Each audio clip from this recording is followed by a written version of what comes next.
আলী আহসান জুনায়েদ উনি সাক্ষ্য দিয়েছেন গতকালকে জবানবন্দি। আজকে আমি জেরা করেছি, জেরায় বিভিন্ন প্রসঙ্গ এসছে।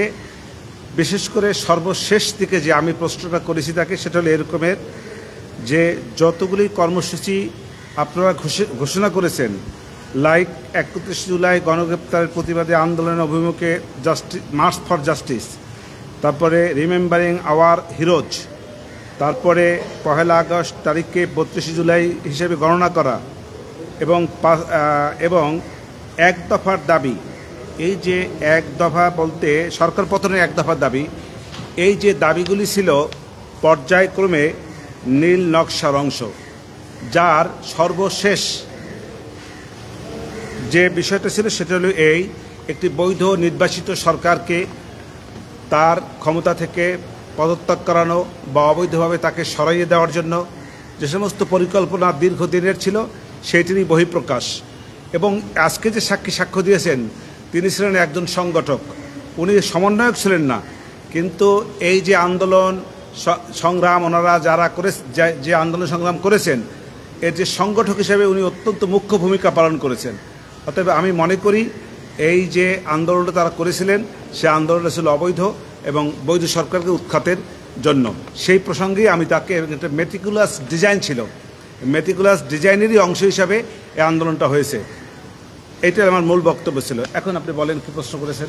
আপনি আরেকটা বলেছেন যে মানে তাদেরকে ষড়যন্ত্রকারী বলেছেন, যেটা আপনারা ষড়যন্ত্র, হ্যাঁ বলেছি, ষড়যন্ত্রের অংশ হিসেবেই জি এটি জি জি জি জি বলেছি।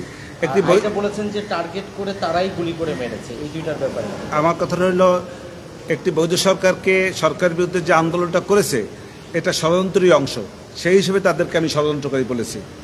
আর টার্গেট করে গুলি করেছি এই জন্য, যেহেতু এটা একটি ষড়যন্ত্র, সেই জন্য আমি মনে করি এবং আমার ক্লায়েন্ট মনে করে যে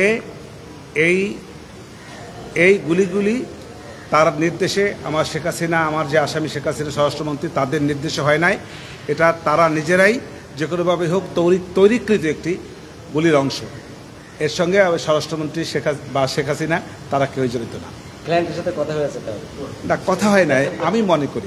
আপনি তো সেক্ষেত্রে সব আসামিকেই জেরা করলেন, সব সাক্ষীকেই জেরা করলেন, আপনি এখন পর্যন্ত যে জেরা করেছেন তাতে কি আপনি মনে করেন যে আপনার ক্লায়েন্টকে আপনি খালাস করতে পেরেছেন, তো পারবেন? না, আসলে এই কথাটা তো খুব আপেক্ষিক। এই কথাটা বলা, সিদ্ধান্ত দেওয়া কোনোভাবেই বা অনুমান করা এটা ঠিক না, কারণ এই বিষয়টা হলো মাননীয় আদালতে। আমার স্যাটিসফাইড থেকে আমি মনে করি আমি মোটামুটি যেসব সাক্ষীদেরকে জেরা করেছি আমি ভালো জেরা করেছি, ভালো ভালো পয়েন্ট আমি আনতে পেরেছি। একটা জিনিস ক্রিমিনাল মামলা, একটা জিনিস স্বীকৃত, সেটা হলো এই যে 1000 কথা যদি আসামির বিরুদ্ধেও যায়, একটি কথাও যদি আসামির পক্ষে যায় এবং সেইটি যদি যৌক্তিক হয় এবং বিজ্ঞ আদালত যদি মনে করেন যে এই বিষয়টাকে যুক্তির নিরিখে বিচার করা যায়, তাহলে একটি পয়েন্টের উপরেও আসামিকে খালাস দেওয়া যায়। অতএব আমি বলছি না যে আমার আসামি খালাস পাবে এ কথা নিশ্চিত, তবে পাবে না এ কথাও নিশ্চিত না। Thank you.